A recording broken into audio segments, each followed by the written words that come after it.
Jain friends, I'm Major Gaurav Arya and you're watching the latest news of the day. Now, Xi Jinping, in an address to his military commanders, has made some very startling statements which will alarm the world. And what he has said, I'm quoting Xi Jinping's talk here. He has said that prepare for worst case scenarios and prepare for stormy seas.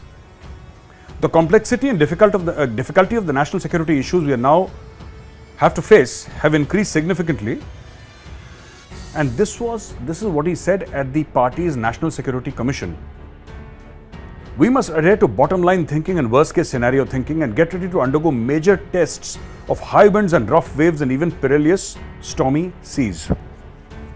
Now, what he's talking about is that, China is faced with a lot of threats, and typically what Xi Jinping is trying to do is externalize threats by telling the Chinese people that you are in danger. The problem is China is a danger to the world is not a danger to China. But what is Xi Jinping's game plan? Give me a minute, ladies and gentlemen, and I'll try and decipher it for you. What Xi Jinping is trying to do is tell people of the world that, hey, listen, our military is ready and the enemy is going to invade, which is not the case. So essentially what China has been doing is China tried to invade India, it failed. You're aware of what has happened across the line of actual control. China also tried to invade Taiwan. It wanted to invade Taiwan. When Nancy Pelosi came, they said we'll blow her plane out of the sky and stuff like that. But China backtracked at the last moment. Now the facts here are slightly different. China is taking a beating as far as economy is concerned. China has not grown post-COVID like it was supposed to. A lot of companies are moving out of China.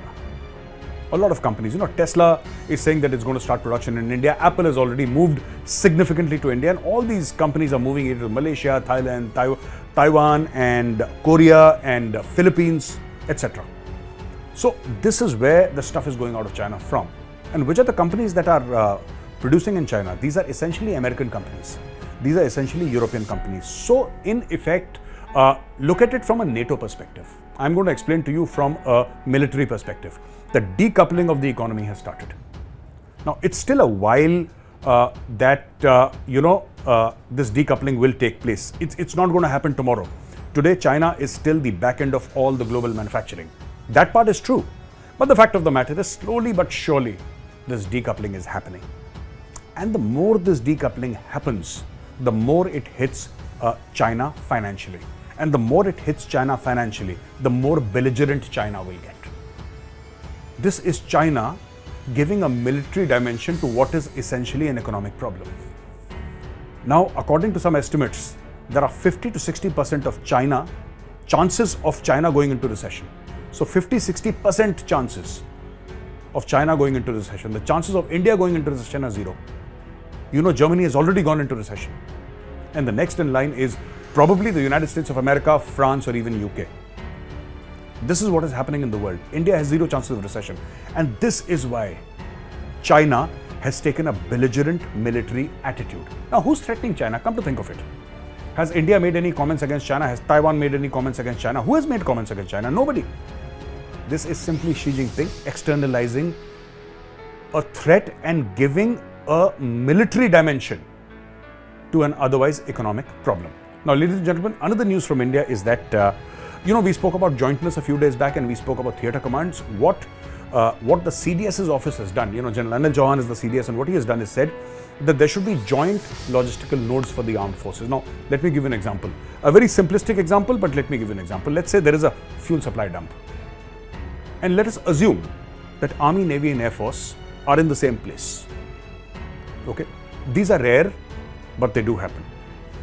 Otherwise, you can say the Air Force and the Army are at a lot of places and they are together, but they have separate ecosystems. There are many ecosystems in which they can be together and they can save costs. Let's say fuel supply. They use the same fuel. Why should they have two separate fuel dumps? They can have a single fuel dump and save on cost and be more efficient. They have similar kind of vehicles, not 100%, but I would say 50-60% of the vehicles are same in the Army, Navy and the Air Force. Yet, they have separate maintenance workshops for all the three. If they have the same location, why can't they have a simple, large workshop, a single point of contact for all maintenance? Similarly, supply of ration, supply of ammunition, supply of food. You see, this needs to come together in a single logistics node. And this is what the CDS office has told people to execute on ground, and this is exactly what is being executed. I think exciting days ahead, but again and again I would like to stress on one point. Before you do physical integration, emotional integration of the armed forces is a must. This, ladies and gentlemen, I've been talking about again and again. Emotional integration. When they start feeling as one, they will become one. Thank you for watching this video. I'll be back again tomorrow with another fresh news for you.